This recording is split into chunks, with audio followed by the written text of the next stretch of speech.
Olá! A gente pega fontes de informação densas e transforma em análises visuais bem claras. Hoje, o nosso foco é um tema que, vamos combinar, é bem complexo: o cenário jurídico e médico-forense do aborto aqui no Brasil. Então, para a gente começar a entender esse emaranhado, vamos partir da pergunta principal que o nosso material de origem busca responder. Bom, a primeira coisa que a fonte deixa bem clara é o princípio jurídico fundamental. Aqui no Brasil, o aborto é classificado como um crime contra a vida. E o que seria esse aborto criminoso? Olha, do ponto de vista da medicina legal, a definição é bem direta. É a morte intencional do ovo. E aqui, ovo é um termo técnico que se refere ao produto da concepção em qualquer fase, tá? Desde o comecinho até o nascimento. Pois é, e aqui tem um ponto bem importante. Segundo a fonte, o foco da lei não é a mulher em si, mas a vida que está se desenvolvendo ali no útero. A ideia, pelo que o texto descreve, é proteger o que é chamado de expectativa de personalidade, ou seja, essa vida em potencial desde o seu início. Mas essa visão não surgiu do nada, né? Para entender o cenário atual, a gente precisa dar uma olhada na história, e a fonte nos guia por essa jornada. E olha que fascinante essa linha do tempo. A gente está falando de milênios de evolução jurídica. Começa lá atrás, em 2235 a.C., com o Código de Hammurabi, que já punia terceiros por causar um aborto. Aí passamos pelo Império Romano, que mudou de permitir para punir. Chegando no Brasil, o Código Imperial de 1830 já criminalizava, mas com algumas brechas. O Código Republicano de 1890 tentou detalhar mais, sabe?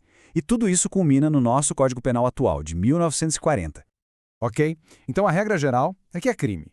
Mas existem exceções. E a fonte detalha exatamente quais são esses casos permitidos pelo Código Penal de 1940.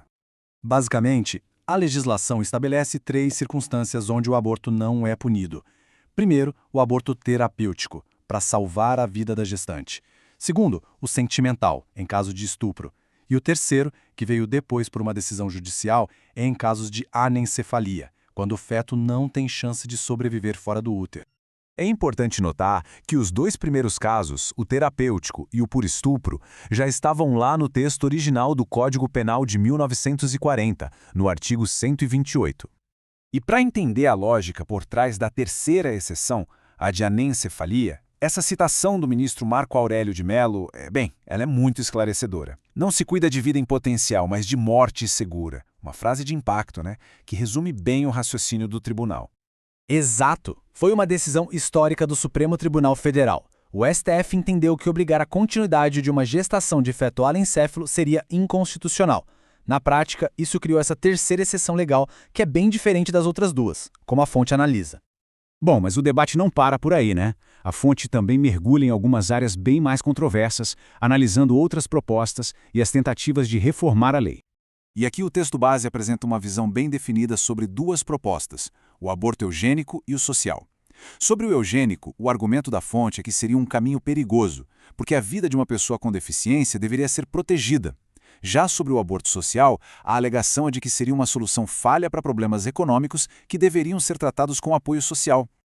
E toda essa discussão sobre ampliar ou não as exceções ganhou muita força em 2012. Foi quando surgiu uma proposta legislativa bem importante, o PLS 236/2012, que buscava justamente expandir esses casos permitidos. E essa tabela é ótima para a gente visualizar a diferença. De um lado, a lei atual, do outro, o que o projeto propunha. Olha só, na questão da saúde, a lei fala em salvar a vida. A proposta queria ampliar para risco à saúde. A causa mudaria de estupro para violação da dignidade sexual. E sobre a viabilidade do feto, a proposta não só colocaria a anencefalia na lei, como adicionaria anomalias graves e incuráveis. E ainda tinha uma cláusula nova, permitindo interrupção por escolha até 12 semanas. A crítica que a nossa fonte faz a essa proposta é que termos como risco à saúde e condições psicológicas seriam muito abertos, muito subjetivos.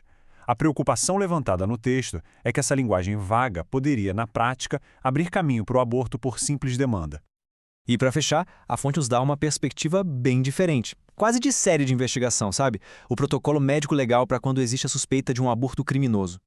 O objetivo de todo esse trabalho pericial é um só: fornecer provas técnicas para a justiça para determinar se um crime foi cometido ou não.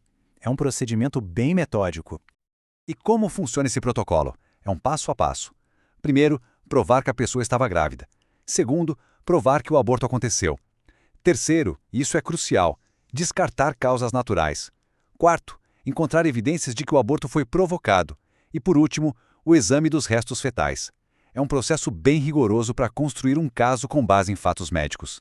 E com isso a gente chega ao fim da nossa análise, que nos deixa com uma pergunta fundamental. Com o avanço da ciência e com as transformações da sociedade, como é que essa linha entre vida e vida em potencial vai ser desenhada no futuro?